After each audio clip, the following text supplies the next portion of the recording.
dimanggake. Monggo kita dikak rumiyin kanthi doa. Bismillahirrahmanirrahim. Allahumma. I've seen a lot of change, been through a lot of pain. Some things are not the same as they were a year ago, but all will be. Monggo kita dikak rumiyin kanthi doa. Bismillahirrahmanirrahim. Allahumma barik lana fima razaqtana wa qina adzabannar. Niki santapan jasmani kali santapan rohani. Monggo kalih ucapi nggih. Assalamualaikum warahmatullahi wabarakatuh. Waalaikumsalam warahmatullahi wabarakatuh. Bismillahirrahmanirrahim. Alhamdulillahirabbil alamin. Alhamdulillah bi ni'matil iman wal islam, as-sihah wal quwwah wa umur. Asyhadu an la ilaha illallah wahdahu la syarikalah wa asyhadu anna Muhammadan abduhu wa rasuluh la nabiyya ba'dah. Allahumma sholli ala Muhammad wa ala ali Muhammad. Yang kami hormati Ibu Kepala TK Negeri 8 Yogyakarta beserta jajarannya, ingkang satu kula hormati Bapak Ketua Komite TK Negeri 8 sekaligus orang tua kami. Alhamdulillah, biasanya komite itu santai ketahanan di komite itu. Putranya ada di TK.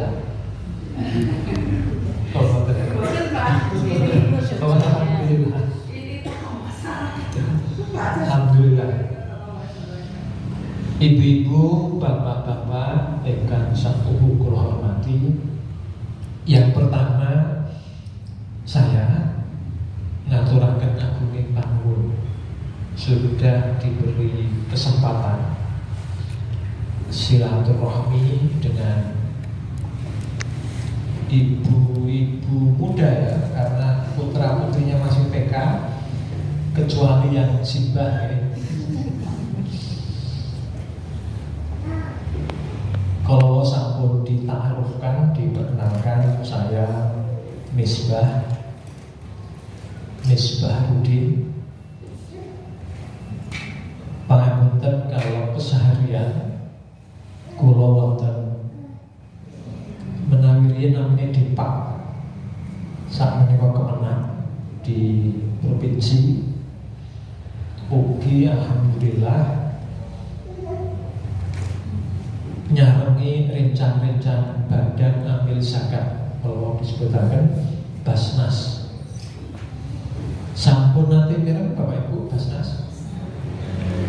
Yang populer itu malah Basarnas Pak.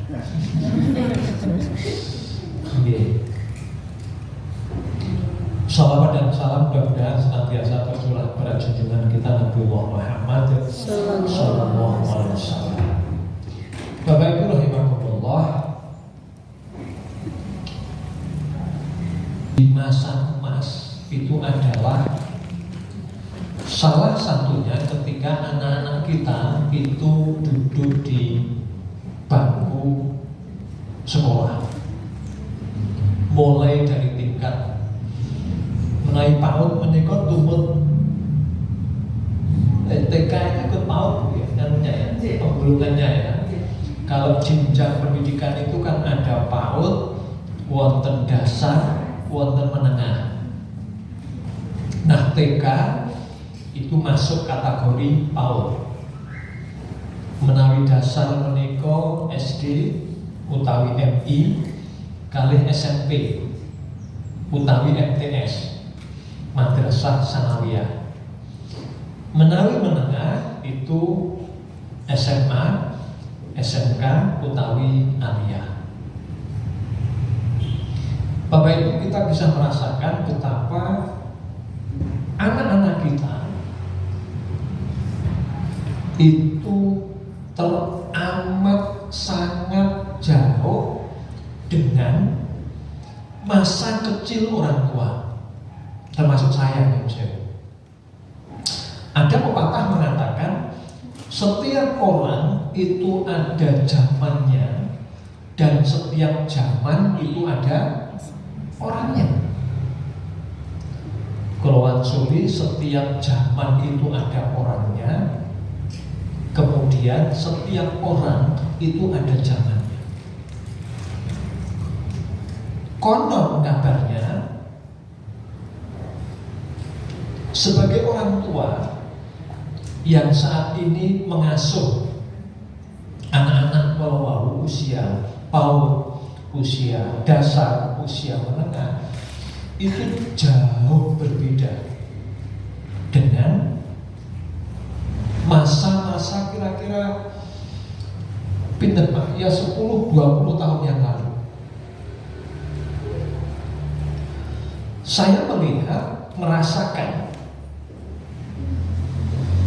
di satu sisi Nyun Sewu, anak-anak sekarang itu lebih cerdas dibandingkan, mohon maaf, ketika usia kita zaman anak-anak dulu. Napa malih sabenika sudah zaman gadget, ya, era digital. Nah, apapun yang terjadi, Nyun Sewu, Bapak Ibu rahimakumullah, luar biasa. Kalau di aspek positifnya memang anak-anak kita sekarang cerdas, sehingga Nyun Sewu, kondisi yang kita hadapi sekarang selaku orang tua menikah yang tunjuk itu ya apa lestari.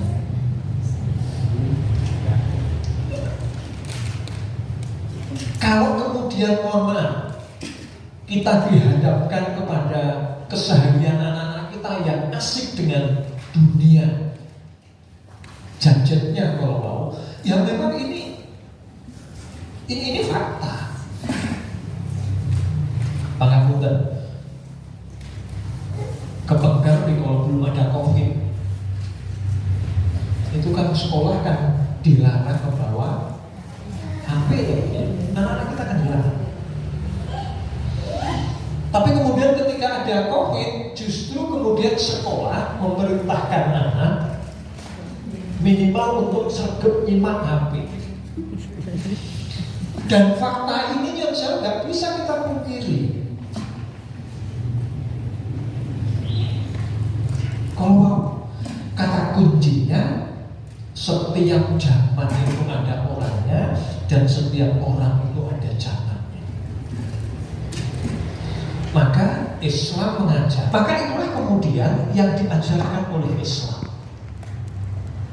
Mohon maaf, seringkali kita itu orang tua itu ono ngeluh. Kecuali wali murid TK 8. Insyaallah kita. Insyaallah boten nggih. Boten gitu maksudnya.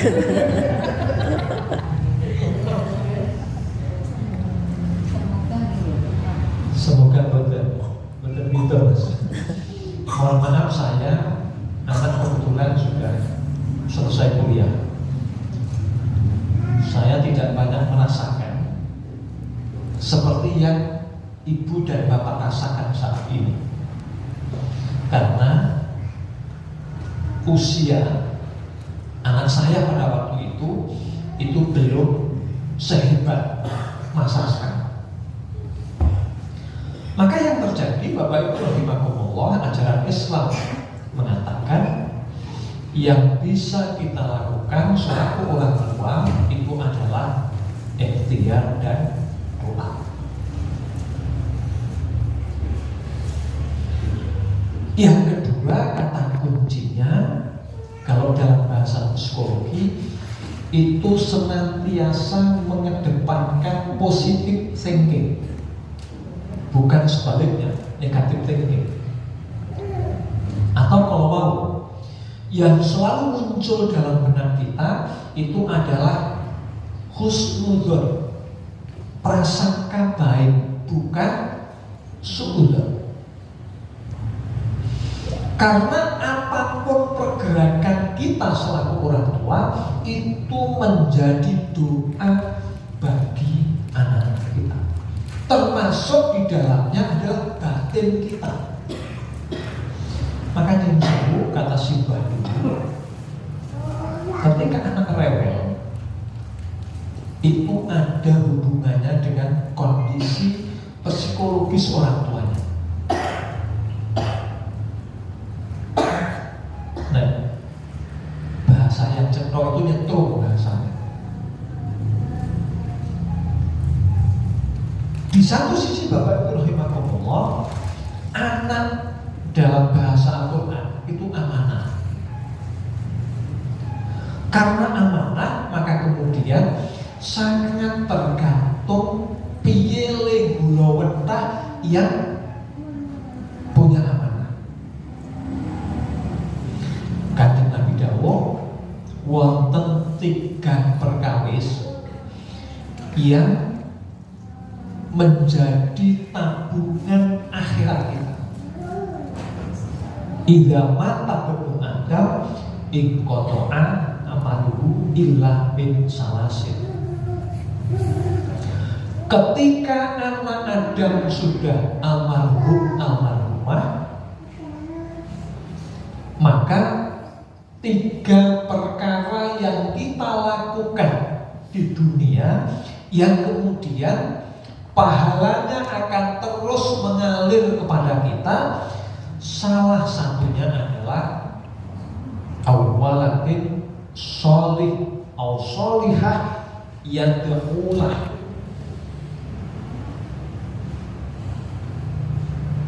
Termasuk yang menjadi tabungan bagi orang tua, tadi diaturkan di kepala sekolah, itu adalah anak yang soleh ataupun solehah yang senantiasa mendoakan orang tuanya.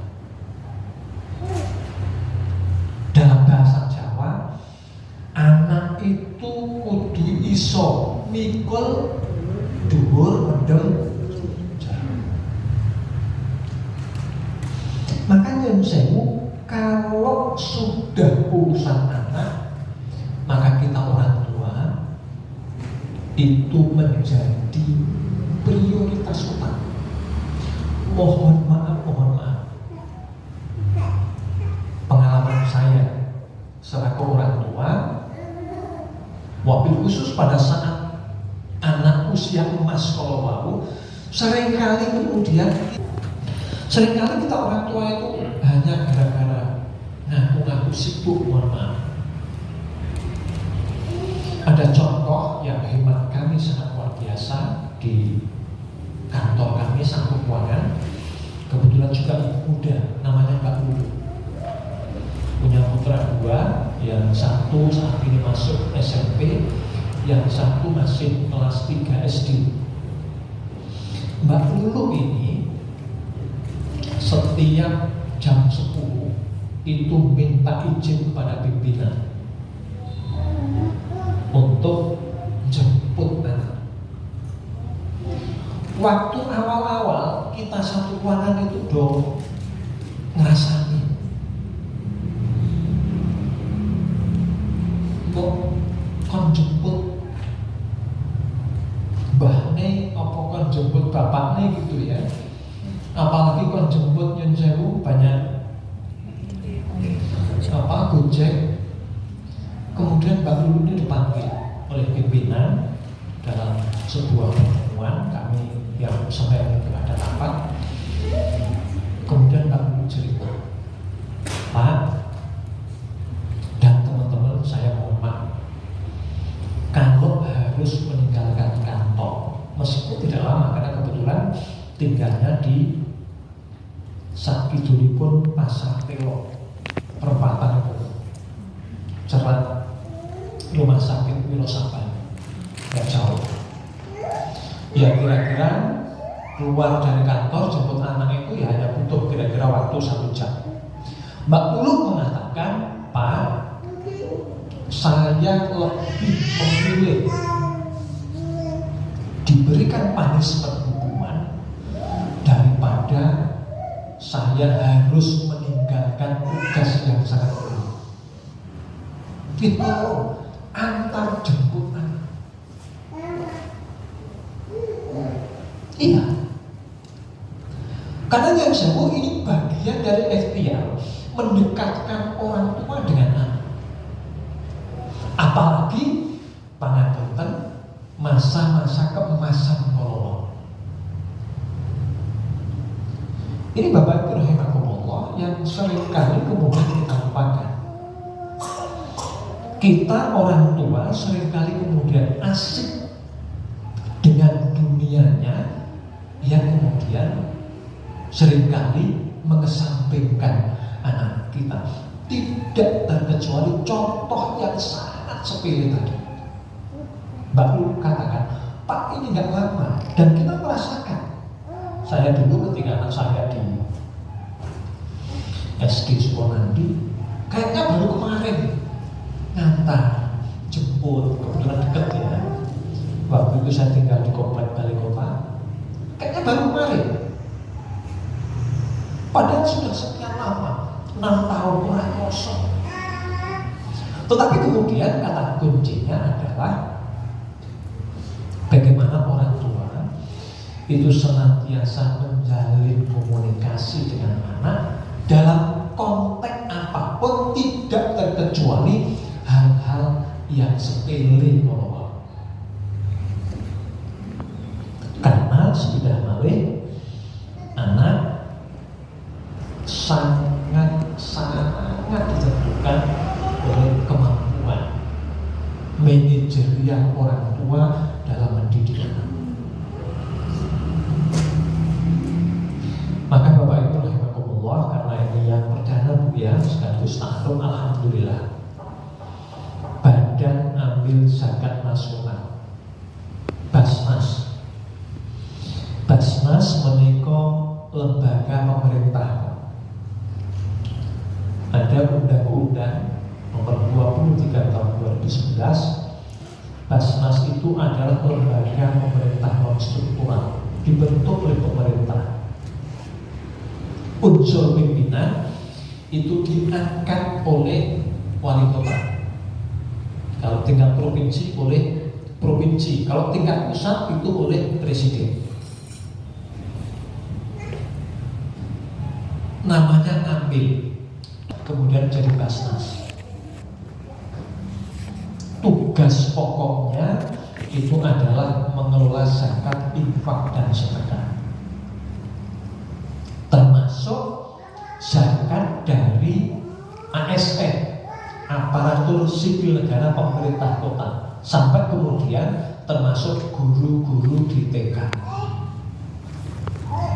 Nah, dalam membersamai Bapak Ibu kalau mau menciptakan, mendidik anak yang soleh dan solehah, maka ada program Madrasah Al-Quran.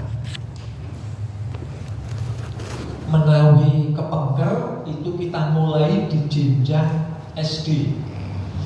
Menikah sejak tahun ajaran 2014-2015. Di tingkat SD itu sudah kita lakukan. Senausah belum semua. Sampai hari ini negeri itu baru 43. Mulai tahun ajaran menikah, alhamdulillah kita mulai dari tingkat TK negeri. Yang SD masih, SMP juga melakukan. Anaknya mulai tahun menikah, termasuk kita mulai dari TK, waktu khusus TK negeri dan RA. RA itu Rodotul Atfal, TK-nya Kemenang. Yang kedua, ini kita mulai dari kelas B. Senasa alhamdulillah TK, termasuk TK negeri 8, itu juga ada yang sudah mulai TK A ya, kelompok A. kita ambil yang kelas B tadi diaturkan, betul. Harapan kita putra putri bapak ibu nanti lulus TK itu sudah bisa baca Al-Quran, dan itu insya Allah bisa. Apalagi ini dalam jangka 1 tahun. Terus menikah programnya sepekan 2 kali, yang menentukan yang kalau mau sumbernya dari zakat utawi infak. Nah, program ini Bapak Ibu termasuk untuk menggantikan TKA TPA yang mohon maaf akhir-akhir ini itu banyak yang berkurang, Pak. Karena tidak optimal, karena kalau mau 5 hari sekolah itu bocah ini pun kesel, bocah ini tiang sepue oleh ngaruh oke ya wis lah kurang-kurang gitu ya. Makanya saya kita cegati di sekolah formalnya ikut TKA TPA, apalagi kalau plus di TK-nya. Yang saya kepengker sebelum ada program dari Basnas, Ekro ada punya. Nah, kalau kepengker itu Ekro itu hanya sekali dalam 1 pekan, karena memang tidak ada support anggaran. Lumayan saking komite gitu. Nah mereka bapak yang jauh kita sekuyung, kita dereke sekarang 1 pekan itu 2 kali pure dana itu dari Basnas untuk honor ustadzah. Yang jauh menikah fokus untuk pembelajaran Al-Quran, terutama Iqra. Sehingga nanti kalau ada pelajaran yang lain, monggo kepala sekolah mungkin bisa disupport dari komite. Kalau yang dari Basnas itu memang karena ada target kalau mau nanti lulus itu minimal sudah bisa, atau sekurang-kurangnya pun khatam Iqra jilid 5. Mohon maaf, bapak ibunya masih ada yang belum bisa baca Al-Quran? Kalau masih ada perlu nanti Iqra bagi bapak ibunya ya.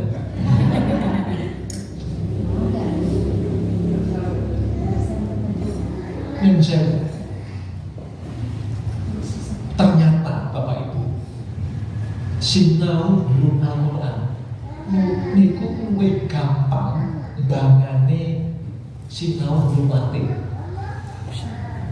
Ini sudah diuji, Pak. Mengapa yang digunakan Iqra itu karena memang biar durasinya agak panjang, banyak metode-metode yang lebih cepat. Termasuk yang di SMP, yang programnya Basnas menikah ngagem Al-Baiki, tidak pakai Iqra.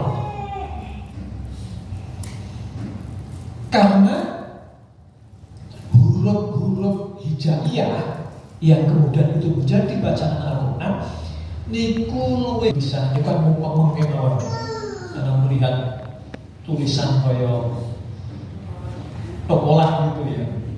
Tapi sebenarnya ini kuasa Allah. Al-Quran itu hurufnya lebih mudah. Dan hebatnya yang sewu tidak pakai ilmu apalan, neng pakai ilmu titel. Satu contoh misalnya huruf hijaiyah itu ada 29. Tetapi kalau diringkas itu hanya ada 9. Beda dengan huruf Latin A sampai Z. Huruf Latin itu semuanya berbeda. A, B, C, D itu bentuk hurufnya semuanya berbeda, sehingga harus dihafal A sampai Z. Al-Quran huruf jarnya boten, Pak. Contoh huruf sing bentuke kaya mangkok.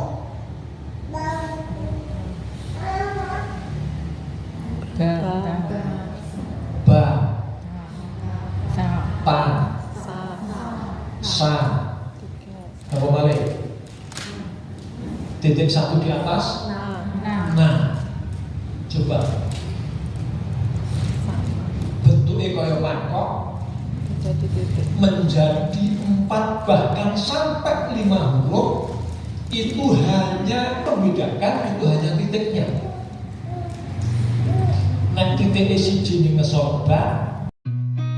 I've seen a lot of change, been through a lot of pain. Some things are not the same as they were a year